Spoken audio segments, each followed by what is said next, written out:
Materia de taller publicitario impartido por la maestra Eva Julia Isabel de la Cerda Cruz, podcast elaborado por Marta Laura Medina Uribe con matrícula 724395. Primer subtema: atrapar la mirada. La primera función de todo mensaje publicitario es captar el ojo del lector, el espectador, el comunicador, el comprador y establecer un diálogo silencioso con el que se intenta influir en su mirada, en su conocimiento, sus emociones y su forma de ver el mundo. Las acciones de los mensajes publicitarios es posible.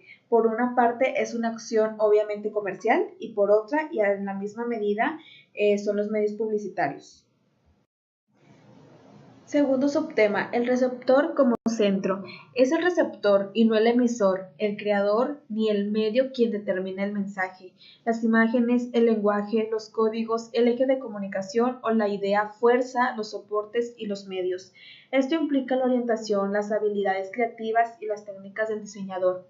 Una tarea importante para el diseñador gráfico publicitario es hoy en día conocer de qué modo los individuos perciben e interpretan los mensajes y los convierten en conocimientos, convicciones, decisiones, conductas y elementos de su cultura personal.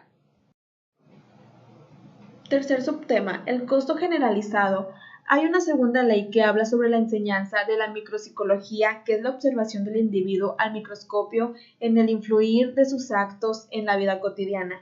Nos muestra otras magnitudes diferentes y complementarias de la noción del costo generalizado o costo psicológico, que se puede dividir en costo financiero, que es el precio de aquello que compra, el costo temporal, que es la inversión del tiempo, el costo intelectual, que comprende los mensajes, el costo energético, que es el esfuerzo físico, y el costo de riesgo, que es la frustración. De igual manera, debemos de tomar en cuenta el proceso creativo, que se compone de 5 etapas. La primera es la información o documentación, la segunda es la incubación y maduración, tercera es la inspiración y las ideas, la cuarta verificación de su pertinencia y desarrollo, la quinta es la formación opuesta en forma del mensaje y difusión. Es decir, un diseñador tiene que seguir un cierto proceso para poder hacer una campaña publicitaria. Tiene que conocer la empresa, sus servicios, cómo funciona, para poder aterrizar una idea y poder llegar al punto de la difusión del mensaje y que sea correcto, que lo perciban las formas como se debe de percibir, que comuniquen lo que se tiene que comunicar. Y finalmente, el emisor de la comunicación publicitaria, la empresa anunciante, asume otras clases de costos o más exactamente inversiones, como la inversión económica, la investigación temporal y un costo de riesgo. Cuarto subtema: diseño gráfico y comunicación. Hay también un tercer principio. El diseño gráfico es una forma específica de comunicación. Se trata de que el comunicador visual conozca cómo su receptor percibe los mensajes gráficos y cómo se generan sus reacciones a partir de la impresión sentida y la interpretación de lo que ha percibido. Quinto subtema: el mensaje gráfico y vehículo de la comunicación. El texto de base de la agencia publicitaria y el que elabora el propio diseñador en su estado es un documento de partida, es el pliego de condiciones de mercadotecnia donde se reúnen los datos particulares que orientan a cada campaña o cada pieza de comunicación. Se refiere a los mercados, al consumo, al producto, a las marcas, todo lo que tenga que ver con la marca. Tales datos son resultado de la investigación de mercadotecnia. El receptor de mensaje realiza procesos de percepción o transforma esos procesos del funcionamiento psiconeurológico gracias al cual se integra al mundo y al sistema social. Sexto subtema: la captura del ojo. El mensaje gráfico es, antes que cualquier otra cosa, un atrapaojos. Comunicar visualmente es la acción de contacto y transferencia de información por medio del lenguaje gráfico. La noción de lenguaje gráfico es, de hecho, la idea de un conjunto de lenguajes, de recursos expresivos, de técnicas que configuran en su totalidad la gran gramática de la comunicación visual que extiende a su tributaria, la comunicación audiovisual. También el lenguaje estético es esencial porque se dirige a la estructura sensitiva de la percepción, pero la comunicación apela también a la estructura perceptiva, emocional, racional y a los mecanismos sutiles de la interpretación. Siguiente subtema, la recepción de mensajes, variables endogéneas y exogéneas. Hay que tener en cuenta los tres componentes del acto de la comunicación y sus variables.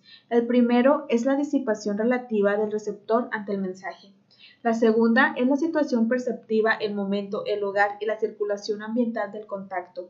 Y la tercera es la operación que se dirige por medio del mensaje, el cual puede poseer una mayor o una menor capacitación y pues es la implicación psicológica. Siguiente subtema. El ojo es un radar y una diana. El primer objetivo del comunicador visual ha de ser el entender a su destinatario, atraer su mirada, fijar su atención en el mensaje y retenerla en todos los demás estímulos. Debemos considerar también las variables de la disposición psicológica latente del receptor como la predisposición favorable, un interés latente, una indiferencia de partida. Si el mensaje coincide con su interés latente en un momento concreto, puede convertirse en un acto o una decisión de compra. Siguiente subtema, de la atención al interés. Estamos caracterizando dos estudios de la conducta perceptiva humana, la atención y el interés. El segundo predispone a la primera. Toda la comunicación se produce dentro de un contexto y lo que antes hemos llamado situación perceptiva se describe en su contexto concreto. En el contexto que es el campo visual de percepción o la porción de percepción es en una cadena y su proceso se puede representar según el esquema siguiente. Esta es la cadena de la que estamos hablando. Por ejemplo, todo esto es un proceso, es una cadenita que debe de empezar primero desde el estímulo.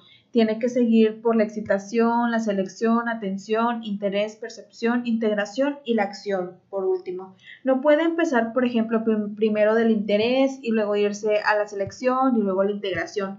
No, tiene que ser todo un proceso. Y así en el mismo orden tiene que irse dando, no puede ir uno sí, luego otro no, tiene que darse todo en el mismo proceso. Conclusión. Aprendí que en el lenguaje icónico es un sistema de la representación tanto lingüístico como visual, es decir, se habla del lenguaje icónico al tratar de representar la realidad a través de imágenes, considerando sus elementos más fácil apreciables como los colores, las formas, las texturas, etc. En la estructura visual juega un papel muy relevante la percepción, en sentido de que el diseñador tiene la necesidad de adecuarse a una serie de exigencias técnicas o de la información y no solo de conceptos estéticos. Por eso se vuelve muy importante pensar antes de diseñar variables como como a qué público nos estamos dirigiendo, dónde se va a ver el diseño, cuánto tiempo. Son muchos factores los que influyen en esto, no es solo hacer algo bonito y ya, tienes que tomar en cuenta tu público, la edad, dónde se va a poner, cuánto tiempo, tienes que tomar en cuenta colores, que las imágenes vayan de acorde o de la mano con lo que tú quieres comunicar. Tiene que ser todo totalmente vinculado. La biografía utilizada en este trabajo fue Costa J. 2014, Diseño y Publicidad, el nuevo reto de la comunicación, Trillas. Utilizado el capítulo 5 del que estábamos hablando hace un momento.